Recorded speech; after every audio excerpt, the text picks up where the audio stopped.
Hai Sobat Spoiler, apa kabar kalian semua? Moga baik aja ya. Balik lagi dengan saya Bob, makhluk luntang lantung yang cari sukses di YouTube. Sobat Spoiler yang stay at home, kisah yang lalu Gokong dan saudaranya barusan lepas dari ulah nakal makhluk-makhluk peliharaan para bodhisattva yang pengen bebas dan berkuasa. Gokong dan saudaranya berhasil membebaskan Tong yang disekap dalam dandang pengukus. Hari berikutnya adalah perjalanan melintasi hutan. Kemudian sampailah mereka di sebuah kerajaan. Seperti biasa, sapaan Gokong pada penjaga membuat mereka pontang-panting lari oleh sebab ngeri dan takut melihat tampangnya. Patkai tertawakan kakak pertama. Lantas mereka pun berembuk, masuk atau tidak. Akhirnya diputuskan masuk. Nggak sopan rasanya melewati kampung orang, nggak permisi. Tibanya di dalam sama saja. Mereka pada lari karena takut. Sampai Gokong kesel. Kenapa sih semua pada takut? Seperti melihat setan aja. Emang tampang kita jelek apa? Emang iya? Hehehe, monyong lu. Hehehe. Ayo, pemandangan aneh terlihat di depan mereka. Semua pada mengurung diri dalam kurungan. Mirip ayam ya? Emang lu nggak pernah masuk situ? Hehehe. Hal ini menjadikan Tong penasaran apa isi kurungan itu. Setelah dibuka Wujing dan Wukong, ternyata isinya anak-anak kecil. Hah? Ada apa ini? Gokong coba cari tahu. Siapa tahu ada yang mau cerita. Nyonya, buju bune, ngagetin aja. Sayangnya si Nyonya nggak mau cerita kenapa anaknya dikurung begitu. Aduh, kasih tahu dong. Dong mengingatkan Gokong. Sudahlah, jangan memaksa orang. Lebih baik cari cara lain. Kemudian mereka mendatangi seorang biksu Tao bernama Biksu Ku. Ia cerita saat ini raja sedang depresi dan tak punya nafsu makan. Ia terkena roh jahat. Kemudian Perdana Menteri membawa seorang tabib wanita. Setelah melihatnya, raja langsung bisa tersenyum. Jadi anak-anak yang dikurung itu sebagai obat bagi raja untuk keabadian. Biksuku melanjutkan ceritanya. Perdana Menteri sebetulnya nggak setuju cara pengobatan seperti ini dengan mengorbankan anak-anak. Hal ini membuat tabib wanita merasa khawatir dengan Perdana Menteri. Gokong sangat terkejut. Apalagi Tong. Dijelaskan raja menjadikan hati anak-anak sebagai obat panjang umur. Hah? Nggak ada yang berbuat seperti itu kecuali Raja Boydai seorang goblin. Pantasan ia ingin memakan hati orang. Kalau memang benar ia seorang goblin, Tong janji akan menghentikannya. Gokong, guru, maafkan saya. Enggak kok, saya meminta Anda selidiki masa ini. Tak kira guru mau bacaan paman yang mendesak.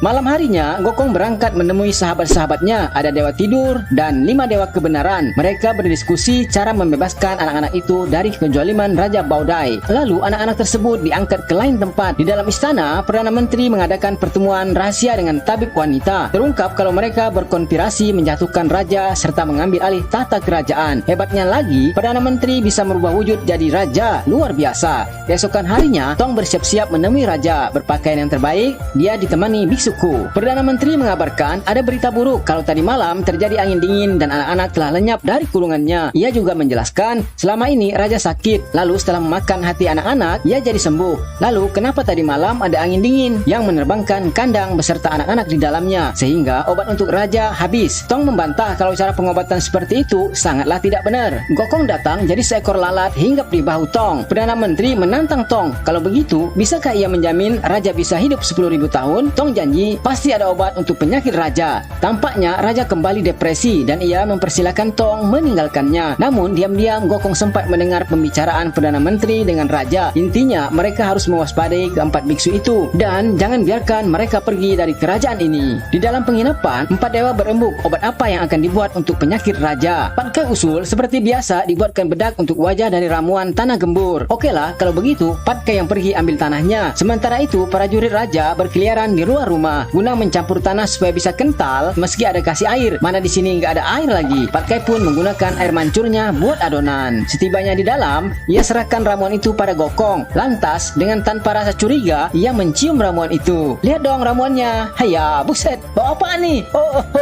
Rahasia dong. Babi idiot, air kencing kan? Guru, Tong kata, raja sedang sakit sudah lama. Jangan bercanda. Di luar, prajurit-prajurit tadi bersiap di depan pintu penginapan 4 dewa. Kawat, gimana nih? Tenang, Gokong merubah wajah Tong jadi dirinya, sedangkan ia jadi Tong. Hihihi. Tak lama, prajurit raja masuk dan menanyakan, apakah obat untuk raja telah siap dan seperti apa bentuknya? Okelah, Tong palsu pun dibawa menghadap raja. Setibanya di istana, raja langsung menanyakan, Tuan, mana obat yang dijanjikan Tong? Tong kata, raja kan suka memakan hati manusia. Kalau begitu, ia minta dibawakan pisau. Kemudian dengan pisau itu, lantas Tong membelah dadanya. Wow, semua pada merinding. Kejutan selanjutnya lebih seru lagi, yakni satu persatu hati Tong dicopot keluar. Gila nih Tong, bukan cuma satu hati saja, akan tetapi ia memiliki banyak hati. Keanehan lagi, dari masing-masing hati itu yang merupakan perlambang dari sifat masing-masing individu dan karakter para pembesarnya, sampailah kepada sifat dan ambisi dari Perdana Menteri yang ingin menguasai singgasana raja. Terungkap pula, pun tabib wanita, siapa dia sesungguhnya, ingin menggantikan permaisuri. Lantas, raja pun sebetulnya ingin mencekik tabib wanita ini. Kini, jelaslah siapa mereka semua. Tabib wanita nggak mau ngaku. Ia menuduh Tong sebagai siluman.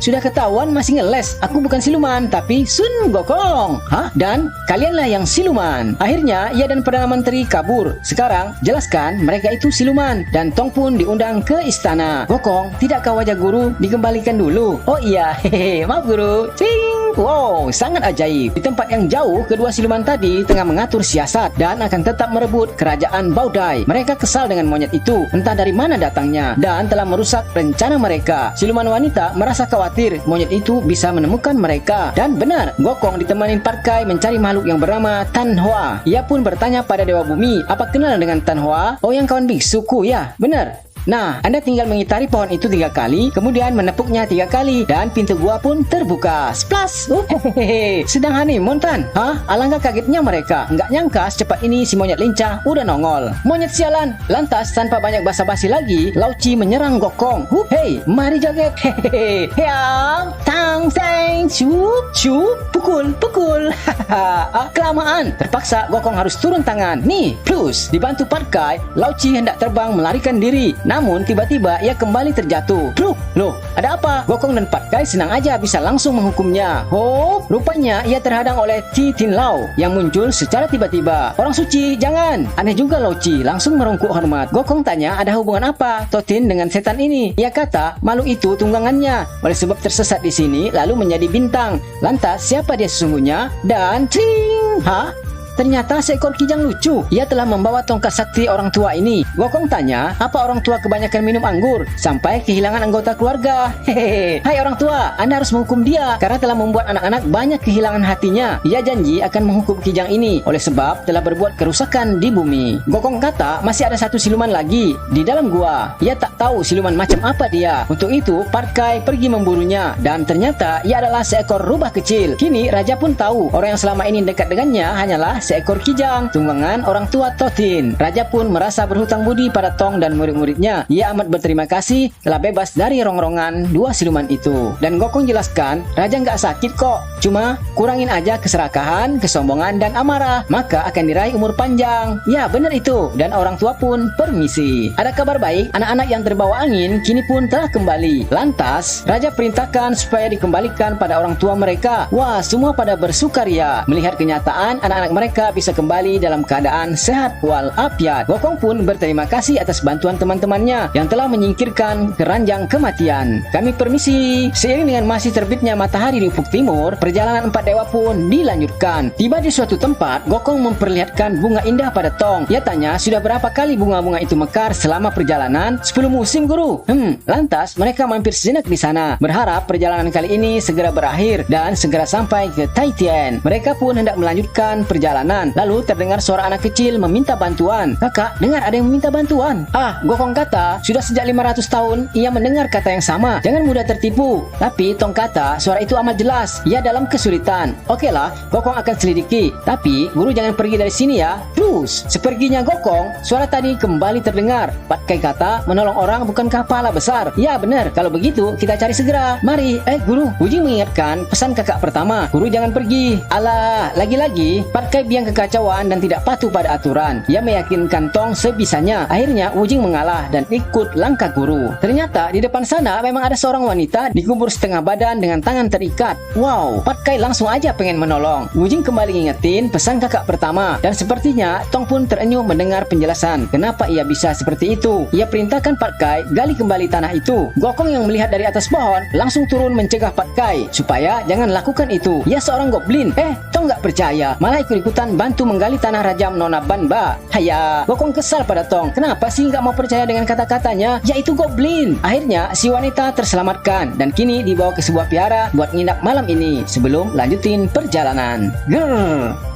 Si wanita rada takut melihat Gokong. Kakak nakutin dia aja, dia itu goblin tahu. Seterusnya Tong akan masuk melihat di dalam vihara ini. Apakah ada tuannya? Di dalam ia pertama menyumpai lonceng. Salam hormat. Loh, kok lonceng itu bisa berbunyi tanpa ada yang menyentuhnya? Tong sempat kaget dan kenyataannya bukan dia aja. Si wanita pun sepertinya merasa sakit telinganya bila mendengar suara lonceng itu.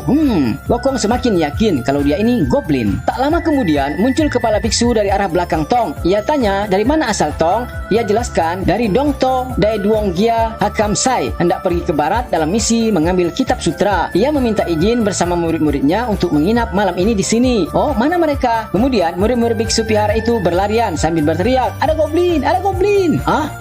Tong lantas menjelaskan, mereka bukan goblin, tapi itulah murid-muridnya. Patkai kata kalau ada makanan vegetarian pasti sangat enak. Dalam jamuan makan malam itu terlihat Nona Banba memperhatikan gerak-gerik Tong. Sepertinya ada sesuatu rencana di otaknya. Tibalah waktu untuk istirahat. Kesempatan ini dipakai Patkai datang sekedar basa-basi. Splash! Aduh, ayo ngapain di sini? Patkai kaget. Tiba-tiba Gokong menempeleng telinganya. Gokong tetap nggak percaya sama wanita ini. Ia adalah goblin. Nona Banba punya sesuatu kejutan buat si monyet lincah. Tunggu saja waktunya. Gokong mendatangi Tong dan jelasin kalau vihara ini letaknya di sebelah gunung dan sedikit angker. Sebaiknya guru segera tidur. Ia akan jaga Tong. Ia masih akan bermeditasi. Apakah di dalam vihara masih ada kejahatan? Ya udah, kalau gitu ia akan terus mengawasi Tong dari jauh aja. Lewat tengah malam, akhirnya Tong tertidur juga. Dan benar saja, sepertinya ada tamu yang datang berbentuk bayangan hitam. Manakala Gokong tersadar, ia pun berusaha mengejar wanita itu, namun nggak ketemu. Kemudian selanjutnya adalah di saat salah seorang biksu hendak membunyikan lonceng tanda waktu pukul 3 pagi, Nona Banba muncul dan menyarankan pada biksu muda ini bisa nggak memukul lonceng. Soalnya kepalanya terasa sakit bila mendengar suara lonceng itu. Ia kata nggak bisa, nanti ia akan disalahkan guru. Oke lah, kalau begitu bunyikan saja kalau bisa. Maka belum sempat kayu pemukul lonceng menyentuh, Nona Banba yang telah merubah wujudnya jadi siluman mengerahkan anak buahnya, yakni pasukan tikus, menggerogoti biksu muda hingga tewas. Ajib. Keesokan harinya, Tong dibangunkan oleh murid-muridnya. Kayaknya ia nyenyak banget semalam. Bahkan pagi ini pun ia malas banget bangun. Ketiga muridnya sampai khawatir, ada apa dengan Tong? Dan sepertinya ia demam, tubuhnya terasa sakit-sakit, mata melar. Untuk sementara, Tong istirahat panjang dalam masa penyembuhannya. Pagi harinya, Gokong mendengar dua biksu junior lapor pada kepala biksu. Tadi malam telah terjadi penyerangan kembali kepada biksu pembunyi lonceng. Gokong punya usul. Bagaimana kalau nanti malam ia yang gantikan memukul lonceng? Ia janji akan menangkap iblis wanita itu. Sudah sejak awal ia nggak yakin wanita itu orang baik. Ia juga memberitahu pada guru Tong, malam ini ia akan membunyikan lonceng. Oleh sebab udah 2 korban gugur hanya sebab membunyikan lonceng. Malam harinya Gokong beneran pergi memukul lonceng.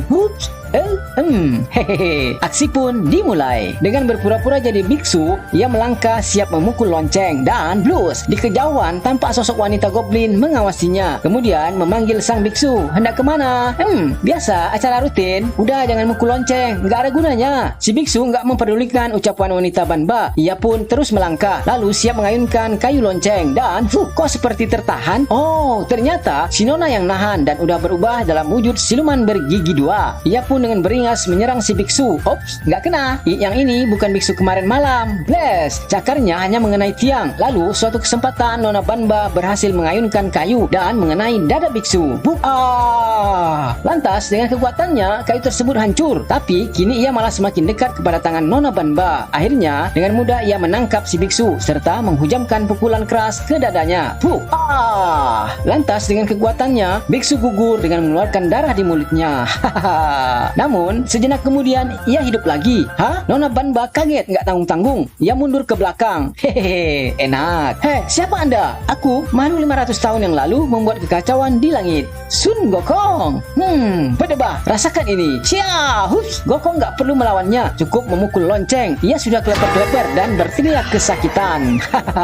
Ketahuan penyakitnya. Lalu selanjutnya ia ditutup saja pakai lonceng ini. Plus, kena deh lu tikus. Teng. Di lain tempat, Parkei dan Wujing kena akali oleh seorang biksu. Dikatakan Gokong perlu bantuannya buat nangkap goblin. Lantas mereka pergi menyusul kakak dan cling. Hehehe. Si Nona tersenyum penuh kemenangan. Loh, kok bisa lepas lagi? Lantas ia pun masuk menghampiri Tong. Di tempat lain, Parkei teriak-teriak, apakah kakak tidak apa-apa?